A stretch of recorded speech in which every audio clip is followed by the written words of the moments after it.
أعوذ بالله من الشيطان اللعين الرجيم بسم الله الرحمن الرحيم الحمد لله رب العالمين والصلاة والسلام على أشرف الأنبياء والمرسلين حبيب إله العالمين أبي القاسم محمد اللهم صل على محمد وعلى آل بيته الطيبين الطاهرين المعثومين المظلومين سيما بقية الله في الأرضين روحي وأرواح العالمين له الفدا ولعنة الله على أعدائهم أجمعين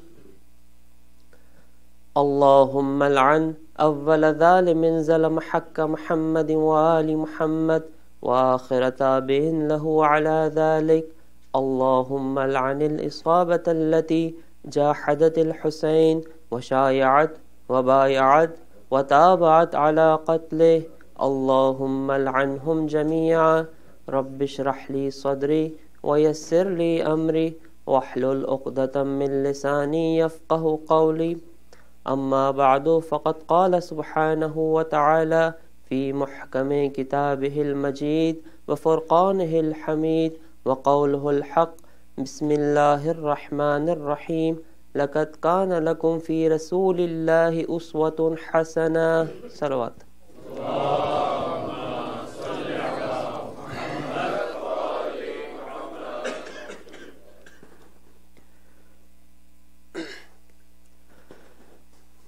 This is the last majlis of the series of 5-night majalis on the topic of Seerah of Imam Sajjad alayhi salam.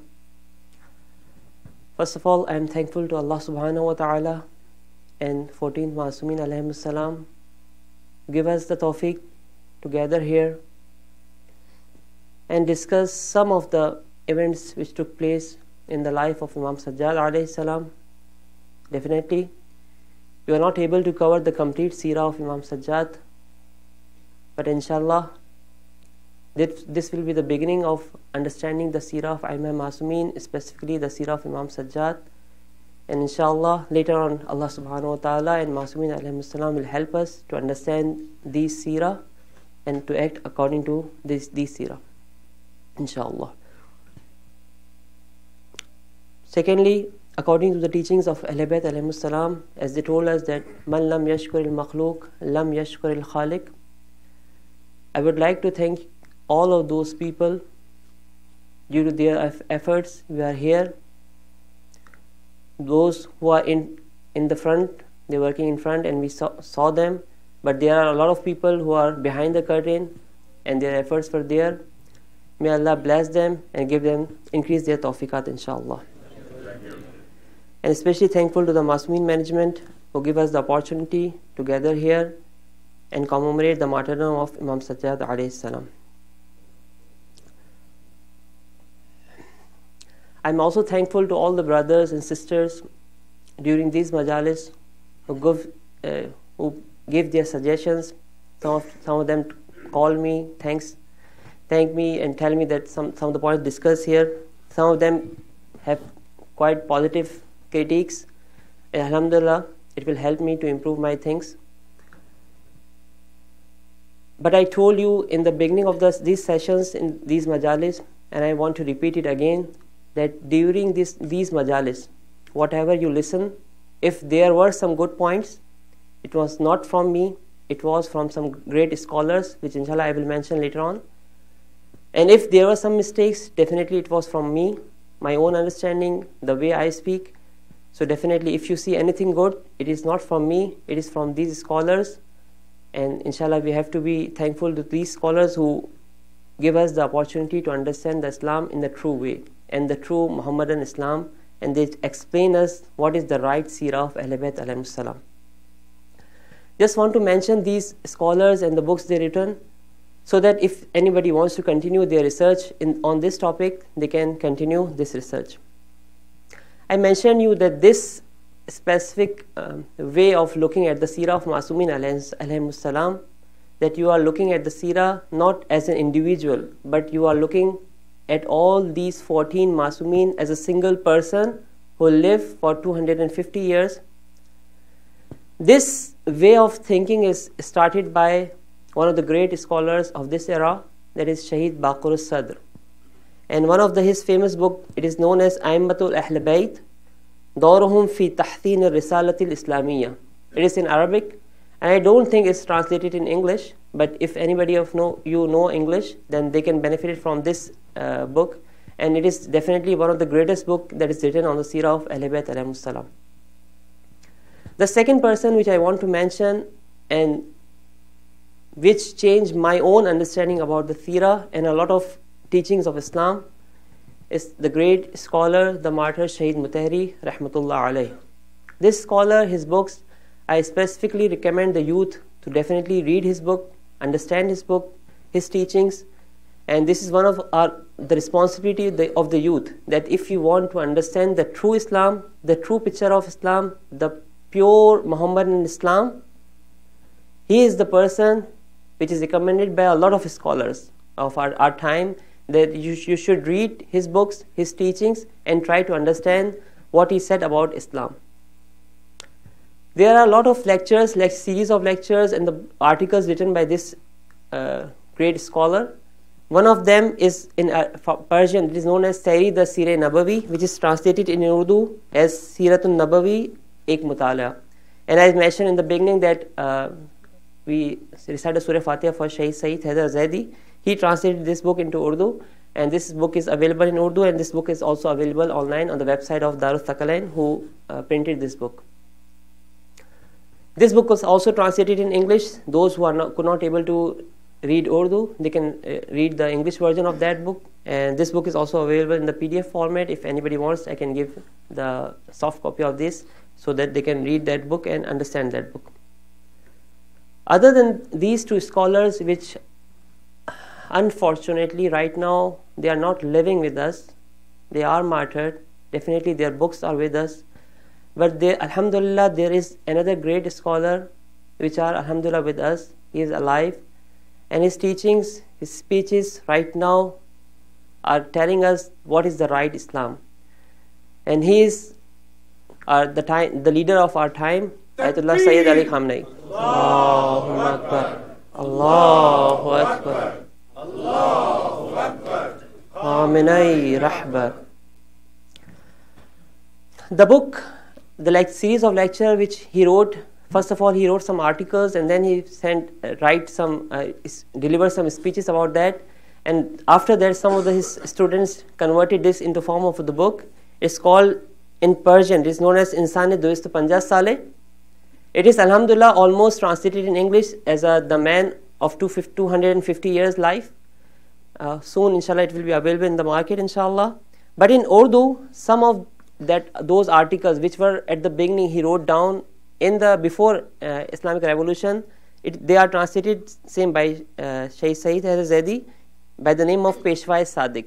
So if anybody wants to read the first and the beginning of the Seerah of Ahl Bayt alayhimus salam and try to understand this whole picture of Seerah Ahl Bayt alayhimus salam, this is one of the great resource.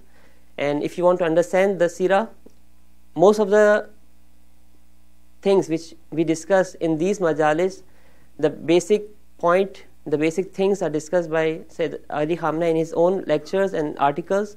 And inshallah, in detail, if you want to understand this Seerah, especially the Seerah of Imam Sajjad alayhi salam, you can read those books, and inshallah you can understand in depth the Seerah of Ahl Bayt alayhimus salam. May Allah give us the tawfiq to get maximum from these great scholars. I want to tell you one more thing, that today in this world, when we have a lot of different pictures of Islam in front of us, a lot of scholars, a lot of people who are there, and they are presenting their own image of Islam, their own picture of Islam. But brothers and sisters, especially the youth, if you want to understand the true Islam, if you want to get the right picture of Islam, if you want to understand your own responsibilities and duty in this era, in this world where you are living, the right person, the right path, the true Islam, the true pure Muhammadan Islam, if you want to understand that, you have to listen, you have to read this path which is mentioned by our leader, Sayyid Ali Khamenei.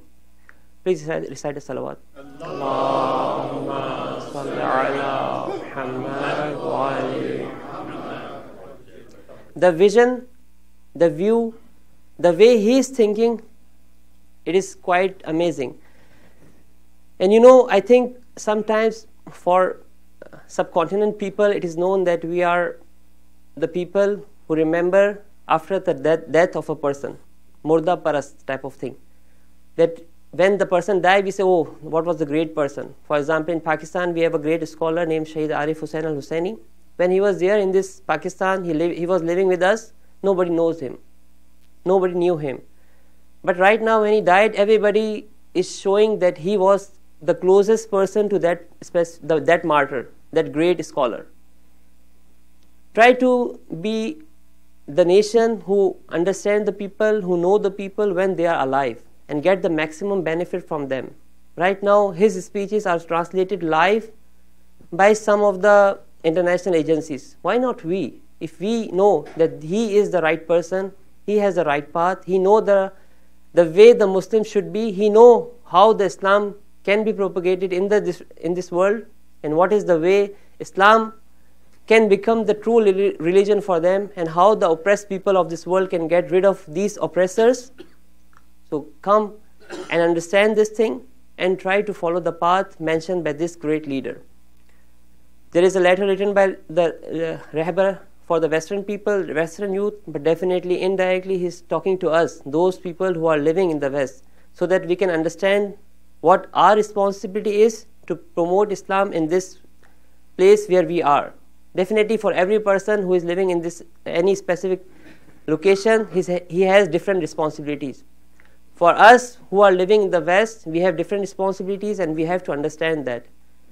And the best path, the best way is to understand the teachings of Sayyid Ali Khamenei, and inshallah we will try to understand that, so that we should know that what is our responsibility and what we will have to achieve in this world. Please recite a salawat. Allahumma salli ala Muhammad wa ali Muhammad. Just before starting my topic of today's topic, just summarizing what we discussed yesterday in English, and then inshallah I will go in Urdu. Yesterday we discussed that the strategic goal of all the Imam Masumeen alayhi salam, specifically the Imam Sajjad alayhi salam, is to create the Islamic government in the Islamic society, the pure Islamic government, not this government which was there at the time by the name of these unjust leaders of Bani Umayyah. To create that government, Imam has to work on 3 different dimensions. First of all, he has to make the people understand what is imamah, what is imamat, what is wilaya. And during when you recite the Seerah of Sajjad, when you recite different sermons of Imam Sajjad alayhi salam, you clearly know that how he tried to make the people understand what is the responsibility of Imam and how big this responsibility is, and who can become the Imam, who can become the leader. See, whenever in the teachings of Aimma alayhi salam he used the word Imam, don't think that he is talking just about a person who is a spiritual person who do not know about the politics. No, Imam means the ruler who has the right to rule your body and your soul, who has the right, who has the permission from Allah subhanahu wa ta'ala to guide you both your body, both this world and the hereafter. He is not here just to guide us for our hereafter, for the akhirah. No, he is here to guide us in this world and for hereafter. So whenever the word Imam is used, this is the thing which Imam want to tell us.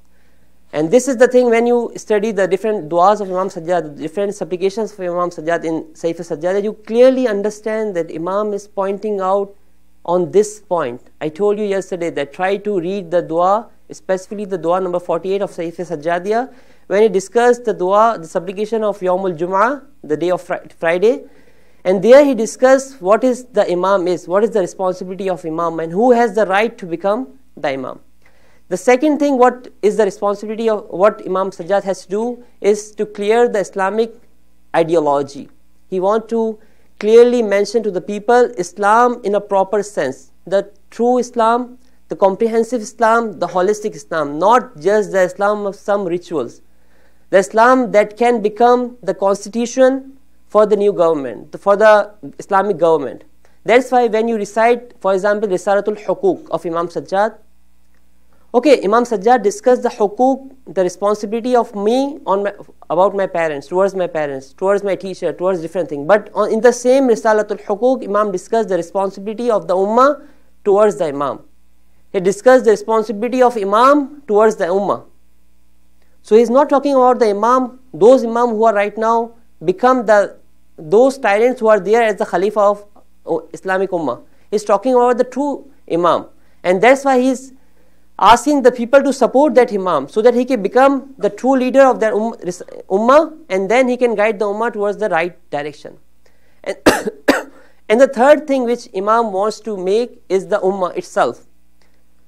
Unless the Ummah is not there, the Imam alone cannot do and cannot implement that ideology in the society. So he wants to create a Ummah, and that Ummah is divided into two parts. First of all, the close gathering, the close followers of Imam, and the general public.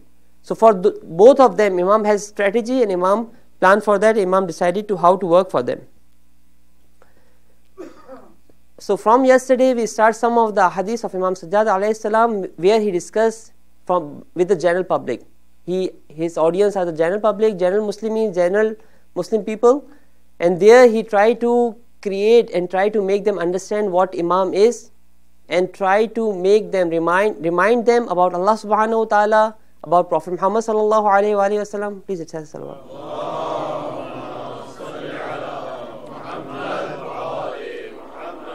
And the Imam of the time. And he clearly mentioned them in some of these du'as that you have to follow the Imam which is the representative of Allah subhanahu wa ta'ala. If you are following some other person, you are not the Muslim. You are actually kafir. In these du'as, Imam clearly mentioned that. And you see the era of that time when Imam is living in the life of taqiyya. But still, this point was so strong, so clear for Imam, and he want to make it clear for the other people that if you are not following the true Imam, if the leader of the time is something, if a tyrant, if an oppressor, then you are not following the Islam in a true sense. So inshallah, as I promised that I will discuss some of the other ahadith of Imam alayhi salam, which he talk about the so-called scholars who are supporting the tyrant and the oppressors of that time. And I'll try to discuss one ahadith when he discussed about his close followers and what he discussed with them, what he told them, and how he told them to pass this time which was the time of suffocation, which was the time of fear, how he asked them to pass this time, how to spend this time so that later on they can become they can create a strong system and they can create the Islamic government in Islamic society. Inshallah, we will start some of the hadiths to understand the teachings of Imam Sajjad alayhi salam. Please say salawat. Allahumma salli ala Muhammad wa ali Muhammad wa ali.